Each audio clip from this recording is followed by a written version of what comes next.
Oli rowooma. Kati bo balaba abo. Yes. Gojola baba abawala. Kati ojola abasire queen. Gola engaging mu ezo discussion zaffe. But they don't. Musimachi.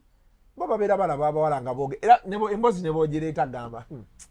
Kasuku, you people have things you talk about. You guys are funny.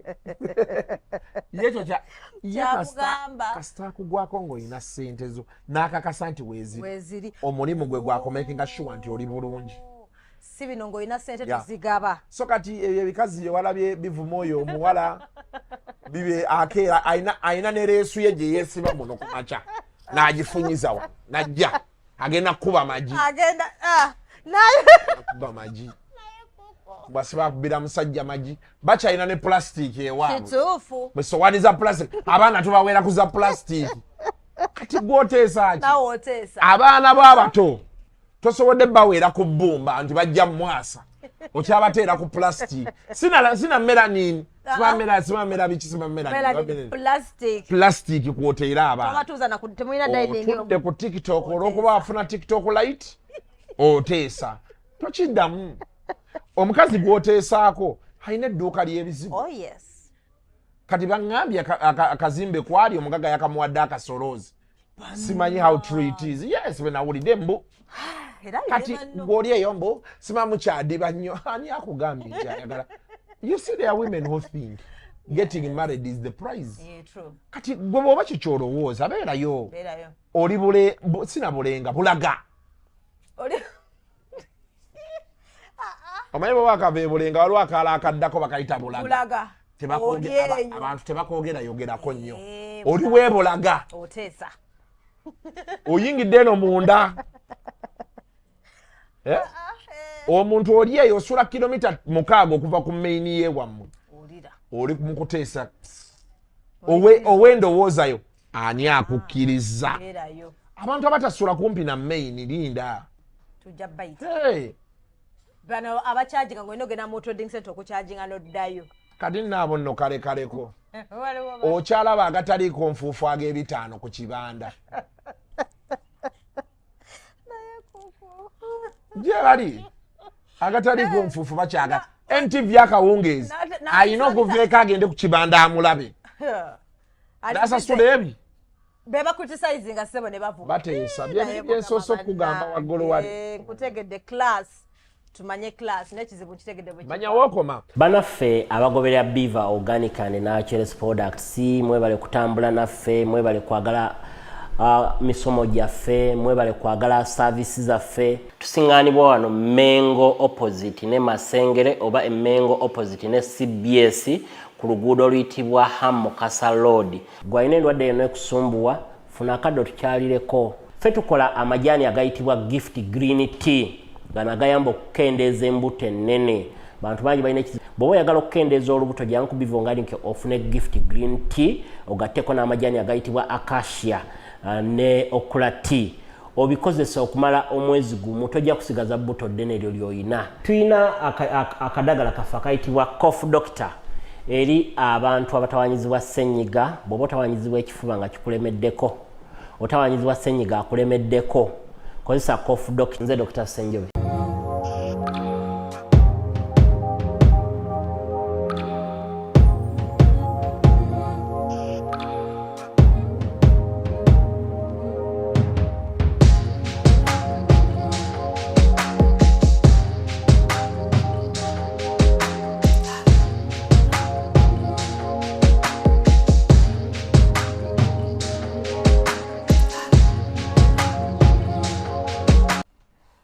We are on.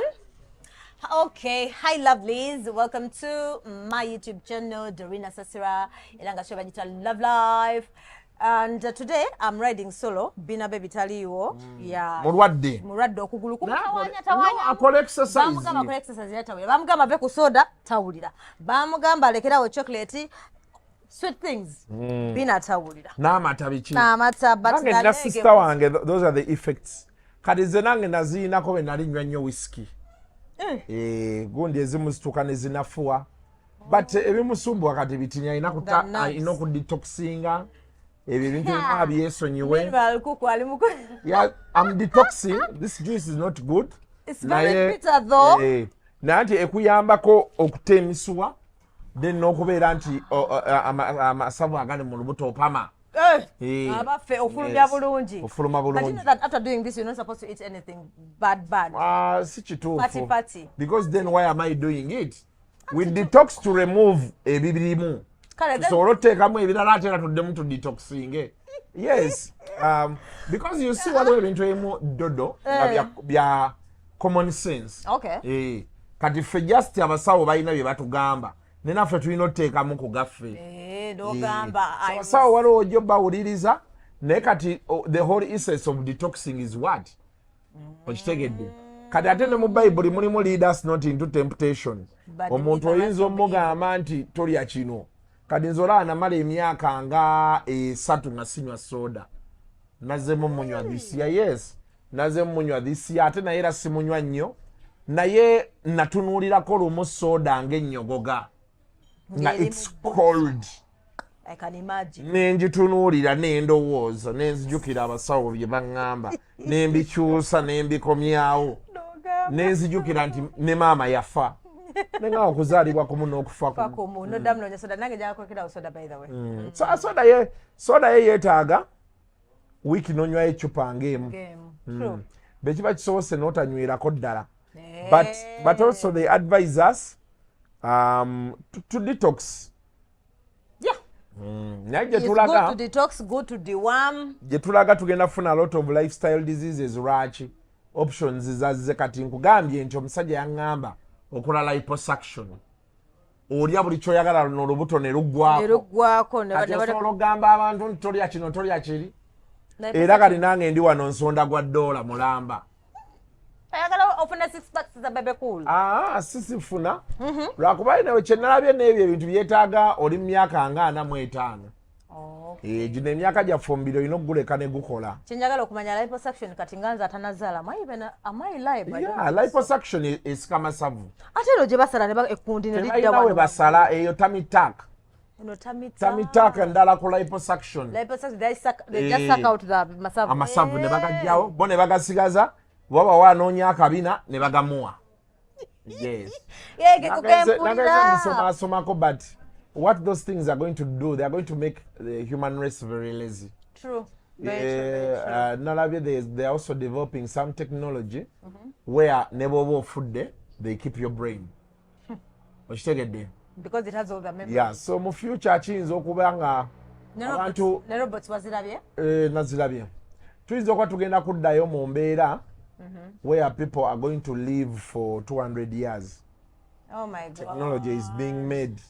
People will live for 200 years otuuke ng'omubiri gunafuye nga bakuteekako ebyuma n'obanga robot. So ayina ssente ayina ssente yawangala. Walabye batandise okugenda mu Mars. Nabirabye. Batandise okugenda ku Mars. So I mean to the moon. To the moon. They are building a whole. So it's a lot of money. Anyway, people have money to waste. Yeah. But anyway, so Koko, what is trending these days? Why are people, why do I feel like doing a lot of double standards one of Uganda? So what is wrong with desire? Why are they saying all the words? We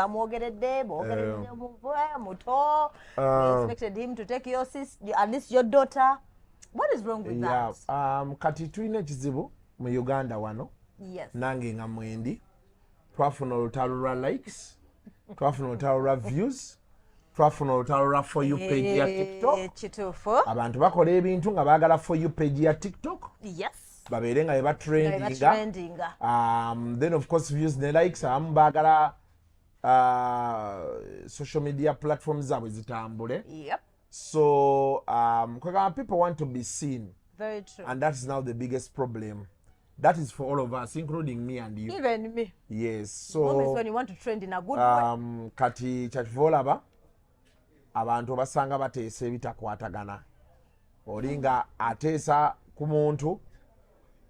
Naye ebyo byonna of course kati nze mu Uganda mbiblamingira ku President Museveni.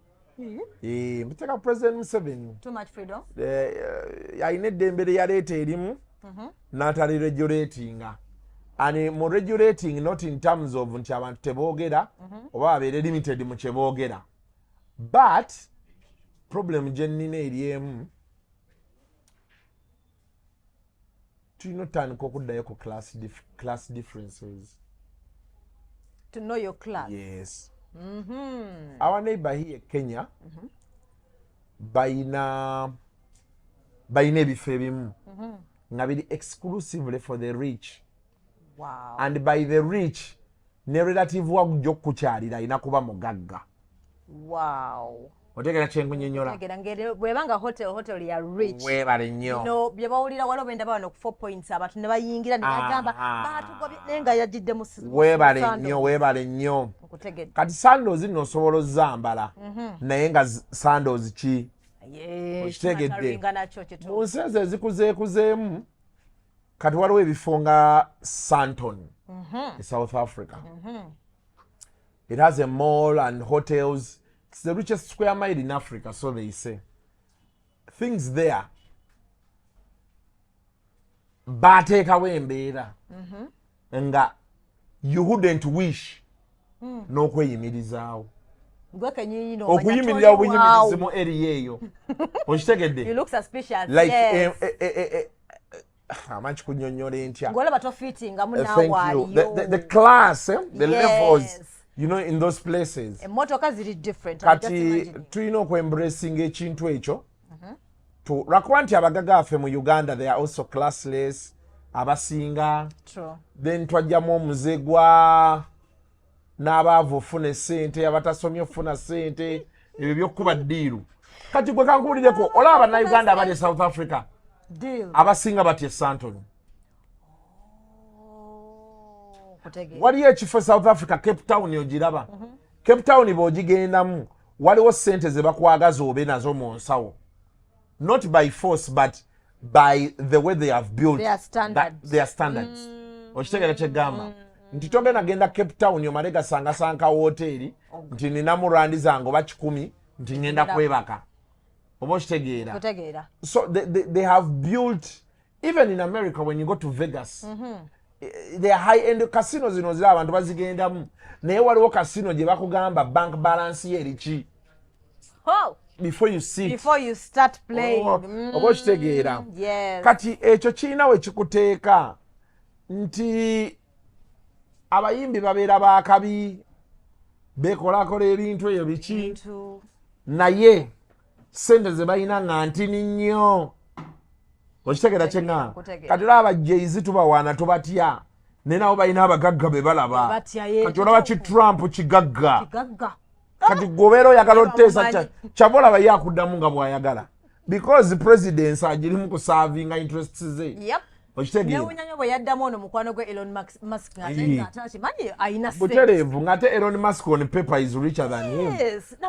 But he has had the money anyway, and now he has the power. Katulaba mu Uganda twetaagamukko abantu ng'ekibaleeta mu buyinza si ssente. Power. That someone is rich. Yes. Byakola biyamba ye ne ba associates be. Kati ebyo eventually bye reflecting kuki kufe nti omusajja alina kampuni ye ayagala genda mu oil and gas. Bw'otandika omunnyonnyola ku by'amafuta because alina kampuni y'amafuta ayagala thriving embeera agenda giteerawo abakozi be kati atya abagagga banne eri wabweru banaayogera ki banakokitegera. Kati mu Uganda tulina abagagga beesibidde mu Uganda wano, they are enclosed here. They are not exposed. And most of them bali enclaved wano mu Kampala. These little 7 hills. Okitegedde? Yes. Be bafubutuka wano bagenda n'obusente bwabwe bagenda otuuka eyo nga business era ze bakola nnafu. Okitegera kyeggamba? Abannayuganda bafuluma wano tulina abasajja baffe betuwaana wano nti balina ssente. Naye ogenda otuuka eyo nga yagulayo obuzimbe 2 yabugula eyo mu kyalo kuliko abapangisa omwezi kamuweerezaayo bekamuweerezaayo okitegeera baba mukukuta. Kati betunaatandika okufuna ebintu biri byenkugambye wano tugenda kubeera n'omuntu ng'ozuuka ku makya because you know me most times Dodo when I talk about certain things people tell me Kasuku, but Dodo, me I'm a perfect example of what it means going through the ranks. Okay. So you're actually shaping them because I've seen these things. You've been there, yes. When I took my first plane on my own money ezitali za mama nkwedda nagendanga ne mama nga nkyali muto after some time ne tulekera awo ne nfuke normal like normal kati be natandika okugenda ku sente zange nali maze oyita mu processes kati ngendo tuuka nga I can appreciate kyendabye and I can see things objectively. Ekitegera kyegamba now abantu baffe katambula abantu baffe bwe banatandika okulaba ebintu oba abagagga baffe oba gavumenti yaffe wano benatandika oku encouraging abantu invest here on a huge scale. Okitegedde wano Uganda simagano makolero ndaba abantu bavuma Rwanda. Uganda ne Rwanda enjawulo ntini. Just at a clean city. Technically we bagamba. Kati sente entuufu mu East Africa ziri Kenya. Really? Sente za ddala. Gundi teyina vali bagamba muno kansi ye Kenya mbuteyina. Bakulimba. Bakulimba. Kati ogende Kenya. Nosanga omusajja nga teyeekwese nga sente azikoze. Nti abadde lawyer all his life ng'ayina ebyalo bisatu. Nga yabiteekako ebintu ebimuleetera ssente. N'akulaga nti yakola kampuni ye ng'emuleetera ssente. Okitegera kye ngamba? Kati wano mu Uganda abasinga bali mu manufacturing. Mu Uganda we don't consume. Most of them are looking to go out to Congo, Burundi, Rwanda, wa. Okitegera? But do you know that we import from Kenya a lot of things? A lot of things. Most of trade balance yaffe ne Kenya. Ffe tuli mu deficit. We import. We export. Which is very sad. We export very little things to them. Oh yeah. Okitegera kye ngamba? Kati abasajja. Kati gwe tunuulira Ruto. Tunuulira Ruto. That even before he became vice president, he was a very rich man. Tunuulira Uhuru. Uhuru ali ku generational wealth. Nti taata we yamukwasa naye n'akwasa bikyatambula. Tunuulira Odinga. Kati abo bonna bonna obalaba. Waliwo bano nga balina bannabyabufuzi baffe be tutya nga babagatta. Okitegedde? Kati Uganda because tuli mu kasikati ni buli omu ayagala space ya wano. Yensonga lwaki osanga nga ekololo waliyo nnyo. Waliwo 1,500 gye batunda $1 million. But how do you put $1 million in kololo? You have to ask yourself, $1 million. Really? $1 million n'ozikwata n'ozikanyuga emiti yana. Ogula akasozi kalamba. Yes, ogula ekazi nyingi. Gwabera mugaga we. Nogera n'ogula akasozi n'okadevelopinga. Yes, gwabera mugaga we. Oba kitegeera. Kati ebyo bye bireetedde abantu bafolowooza nti twenkana. Kuba akulaba naawe ofunye ssente zo weenyiga mu kakololo enguudo mbi. Mutudde mu bifo byebimu. Kati ngenda kuwa example endala. Mu Uganda tetuyinda mu motoka. Waliwo base jali njagala naye njagala S class. Okay, S class yekyali ya bay nonje but waliwo nali njagala was it a GL or something nangamba kale ndodo nze yangamba bava Dubai. There's someone who told me recently nangamba Dubai bazikwera mu GL bazikwera mu taxi nani manya nimba nangamba zino motoka zola beze bay ngeri bazikwera mu taxi andi ate n'ekirala ezo emmotoka wali e Kenya geziri ebintu byegambe Tanzania gezi emmotoka bazivuga. So, what am I trying to tell you? That you find a man who didn't go to school, yakubye diru ye, nagula Brabus. Yes. Kati Brabus ajivuga, nga for example, ne wava muno javuga. A man who, yes, well, we could say he didn't go to school, but he has hustled over the years. Hustled, yeah, true. Kati ebyo. Byowulira nti waliwo yagenze mu State House n'afuna million 5. It was never the man didn't even do senior 6, but he went because he can mobilize and do what. Now the man has 500 million. Kati ebyo byebiviiriddeko abantu otandika okumanyiira. Actually si bantu byebiviiriddeko ffenna otandika omumanyiira. Namulabye Kasuku namulabye mwedi balinaga ekisobola. Tandika okuteesa ku bintu byetakkirizibwa kuteesaako. naye kuku eyo build up madde njireta nkutegedde anja kolaga nti ebintu ebimu tubikola because we think we are the same level, yeah but in actual sense we are not. nogamba tusharinga the same road tubera mu traffic the same road Yes, kumbe, the on same funny roads. kumbe Eh. classes ziri different Kyakivola waliyo abantu bangi abannayuganda abamu nina bemmanyi abagagga nga yasalawo n'agula ka penthouse e Dubai oba n'agula apartment e Dubai ya bisenge bina wow n'agenda e Dubai n'agulayo emmotoka ye yeebeerera eyo. Lwaki? Because mu Uganda ojja n'otunuulira omuntu akuteesaako. Ffenna inclusive nange waliyo omuntu atunulira Kasuku naye akati Kasuku anteesaako ng'ani. Okitegera kyegamba. Lwaki? Kuba tubakifuula kya bulijjo tubalaba nga basabiriza Museveni oli n'omulanga bw'afuuse minisita oba MP lwadduse n'azimba okitegera n'azimba akayumba n'akola buli kimu. So we don't appreciate that. No. Because there are people who have gone through the process. Yes. Those are the ones that respect money. Yes. In my mind. Nino omugagga wange, he has gone through the process. Wow. N'asamba akajja ali mu bya IT. Wow. N'ategeera IT bwekola n'akola byakoze biki. He's a rich man. Wow. Naye ali very humble naye atuulaawo n'agamba kale Kasuku waliwo yali amwogerako ku TV. Bwe musajja yaggwamu n'agamba kale n'olaba bano naga akandye okitegeera mwe mwogere. Yeah.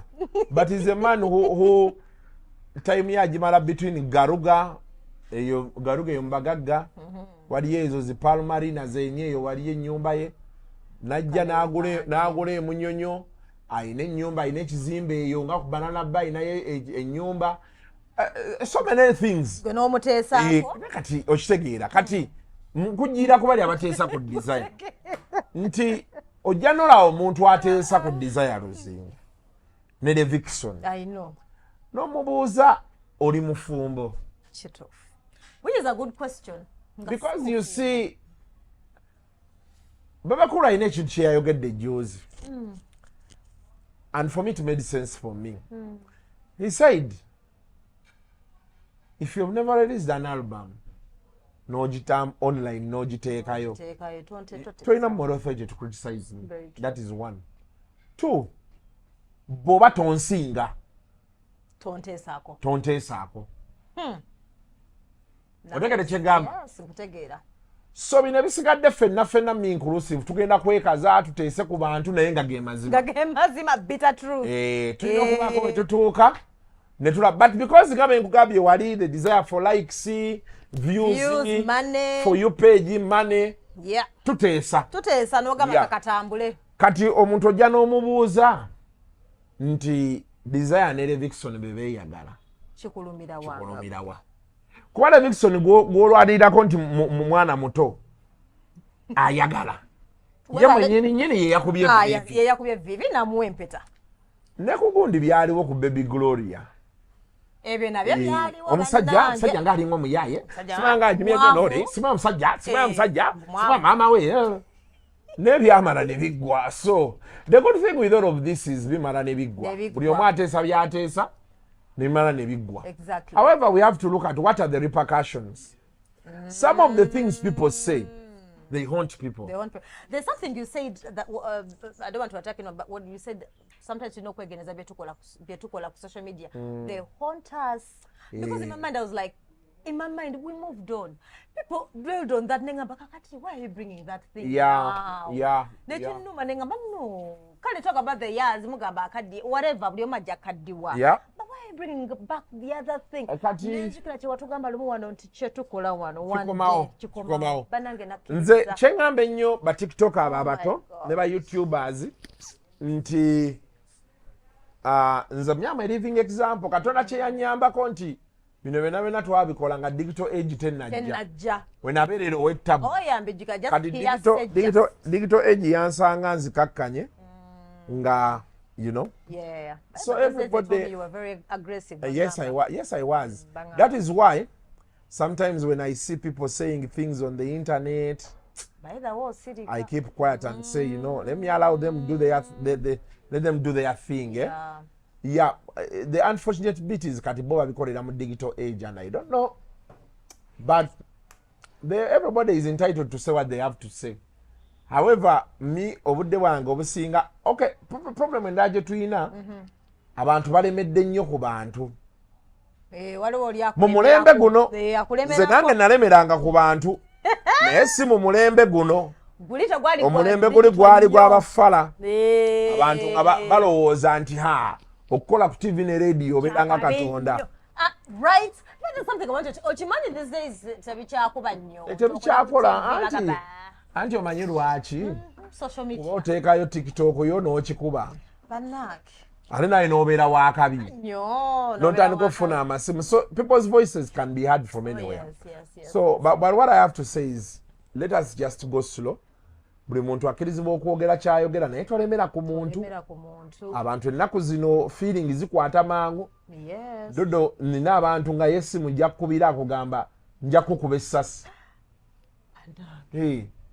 Nina essimu zenfuna, nina abantu bemanyi nga bakuwamba ne bakutwala ekkololo ew'omuntu n'otuulaawo n'olya n'onywa n'akugamba nti oli bulungi nti ye n'akuwayo ne miliyoni nagamba genda nga talina kyagambye message gy'aba akuweereza nti wenjagalira wenkufunira ebeera warning. So people are okay with talking about them naye tobalemerako.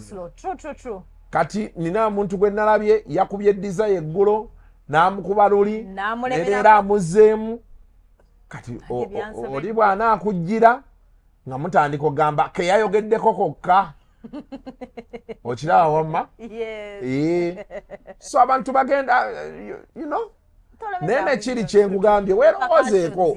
Kati gwojja n'oyogera omuntu ojja n'oyogera ku Desire Luzinda. Desire Luzinda American citizen kati. Nogamba omusinza ki gwateesa. Yagenda ovaano nga yagula ennyumba ennaalya. Bwe yamala ogula ennyumba ennaalya n'abaako gye yazimba waba ngamba eriga yaze. Alina obuyumba bwe bwabapangisa bw'ayinaayinamu wano. Nti bwakomawo wano asigala ali Kampala. Gundi ya fashion gundi gye mulaba Gomesi. Okitegeera. Kati waliwo ebintu ebimu ng'olina kwekuba mu mutima. Ekyo n'ogamba nti Beautiful Desire ne Levikson tubaagaliza birungi baba n'obaleka ne bagenda mu maaso. Anyway, tutegedde. Byebyo naye ate n'ekirala abantu manya sayizi yo. Abantu bagimanyi. Beepikira by the way right waliwo omuntu akwesimbamu n'omutu noga leero ono onaamalako n'osirika manya sayizi yo. Yeah. So I saw you about this lady. They're still talking about this girl on Mweru. Yaja nagamba nze sifumba sikola chi. Men had, okay, women had, not even men, okay, some men and those abali rigid bosi bogamba abanako. Bayogedde bigamba. Abakazi bade bavayina bagamba kyova mwadiba mukyadiba nnyo mukyakola biki. Then baba omu ku bakazi yagamba nno nze ne bufumba nesinga mukimanyi tomusajja ne wamukolera ki.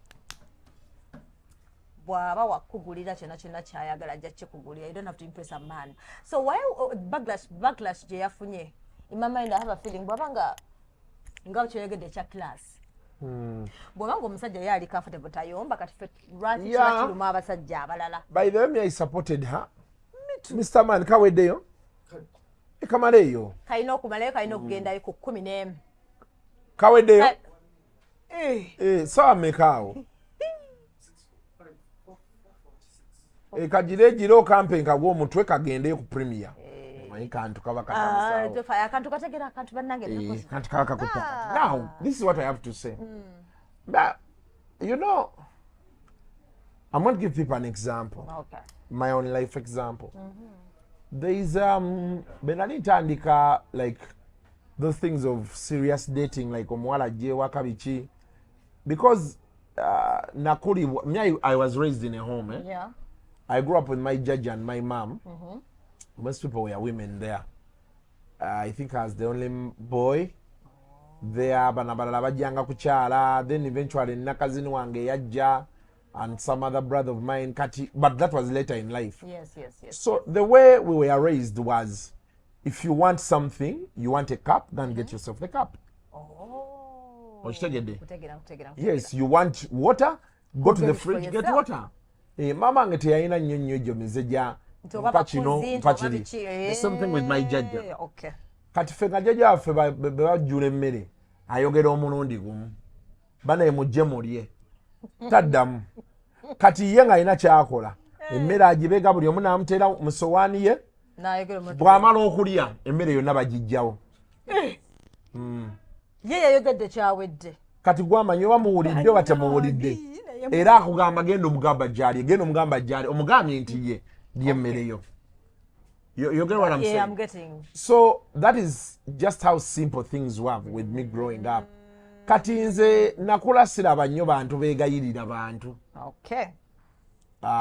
Even my mom alina abantu beyayambanga ne saalabako nga bali awo nga abeegayiriza kino kiri yayitayagala nnyo ebyo bitiibwa ne bwe twagendanga mu ebyo sima mugenze waliwo kwabya olumbe sima waliwo embaga ebaddeeko byabeeranga waka bwe bajjayo wajjajja waffe kati ng'abantu abasinga mamange mulaba abagamba kiki problemu eri kiwotadde nnyo amaanyi ku oyo nga nti waliwo bano anti bange ayagala bafukamire bamubuuze okitegeera kati nga mamange abagamba oli akubuuzizza okitegeera so mamange yagambanga nnyo nti ensi etambudde you need to do kola ekintu kyolina okukola okola eki and ne tatange we twabeerako naye those days teyastresinganga maama wange ng'agenda nabyekolera bino abasajja balaga n'azimba nedda yakomangawo muzeeyi waffe nga baakomawo bamuwa emmere ne bagenda ne beebaka okitegedde kyengamba so tewabeerangawo nnyo ebyo mbusima ya kino kiri butuula wansi onyingi mala okulya era naffe maama waffe be namulabanga si yafumbanga okugyako ku sande ng'era bano jjajjaffe oluusi afumba bano abawala abalala omukozi baani nga bafumba emmere naye kale ye n'agisaavinga kati nze be nakula eno I used to run my life very simply until lwe natandika okutuulanga n'abakyali bange ng'owulira ono agamba kino oli agamba kiri ninjagala okugezaako bikola kajjajjange n'aŋŋamba mu kugezaako kukaya n'ennyaawo n'omukazi jjajjange yaŋŋamba nti omukazi ky'otandika naye eri kyalina okukola ki bw'otakola ekyo obeera olina okuteekako embeera eyinza okumaliriza nga ebataddeko ki naye jjajjange n'aŋŋamba ekintu ekirala naŋŋamba nti buli nnyumba erina amateeka gaayo ennyumba bwenfuga ewange oli si bwafuga ewuwe kitegeera era naŋŋamba nti zino emboozi tuzibeeramu ffe nga ffe naye togendera ku mboozi oli ayinza okunyumiza emboozi ng'ewuwe si bwakola naye ng'ate bigenda mu maaso emirembe agikola ki kati so I sat down and thought to myself naye waki neemenya mbadde tukola ebintu byaffe bulungi nenzirayo ku byange obulamu ne butambula okitegeera nti wabaawo embeera gy'oyagala oteeka ku mukazi nga teyeetaagisa nga maybe gye yakulira ewaabwe tebyaliyo of course waliwo n'abakazi abamanyiire omumanyiizi n'omujjukiza nti tomumanyiire nnyo waliwo n'abasajja bagamba nti okiziba abawala abamu bwe batukyabakwana nga kyajja ewange andaga nti no buli kimu agenda kukikola then after that bw'ategeera nti no gwe nnonze na relaxinga kati abo be beetaaga disciplininga so me I think every home and relationship has a way it is run and for me that girl byeyayogedde me I support her 100%. Ekisinga obunyabunya abantu levels and poverty kyakiva olaba abasajja be baavuwala batabuka nnyo n'abakazi kuba yesu abakazi abamu bakyuka abalala abasajja lwe bajjukira I need to be respected like a man atandikaawo okutegeera nti be bamufukaamirira bamuwa ekitiibwa because afiiringa waliwo ekitalaakinga ekigatta kiri okitegedde so it is probable most of those abateesa baavu then bano abakazi boolaba bayomba they have mindset issues because me I'm going to tell you now Dodo very many homes have washing machines they have microwaves nali ndaba wano kyamagero bye yali ayogera abantu nga bamuleekaanira but you people I sat down nina gwe nadde ngamba nti ze natula wansi ne mbala abalamu nalina koko argument ne mukyala wange ya mmere ekyeggulo nga nkomawo mbuuza nga sifunye mmere omukazi naŋŋamba peacefully nti njagala leero Sunday twaze Sunday nayingira eka saa 9:10 ku Sunday kati naŋŋamba tewali buzibu njagala tuddeyo tubale ku Monday wakomawo saa meka ku Tuesday wakomawo saa meka ku Wednesday wakomawo saa jjukira nze sibuuzibwa gye nva wakyogera ekyo twakikkaanyaako ennyumba yiyo kati olina she made me realize that I don't eat food here naŋŋamba wano wali ozuukuse nga breakfast teriiwo nti nedda togirya bw'okomawo wano nga twafumye emmere lanchi nga weeri n'otugamba nti njagala mmere tetukuwa kati ekyeggulo tumanyi tobeerawo tokirya waaki otuteeka ku bunkenke kati naŋŋamba bw'okomawo wano ng'oyagala oli ekyeggulo suubira ebintu bino wammanga tugenda kuteerako amakolooni tujja kukubira amagi bwanabawo omuceere n'enva eziriwo kutokozese tubikuwe then I realized mbadde nkayanira bwereere why do I have to make someone's daughter suffer? Yeah? Because nakitegeera abakazi simanyi tebaagala kufumba mmere n'otagirya kati kankomewo njala beebe nnuma ye mwennyini yagamba ajja kikola bwe nkomawo era sisuubira ttooke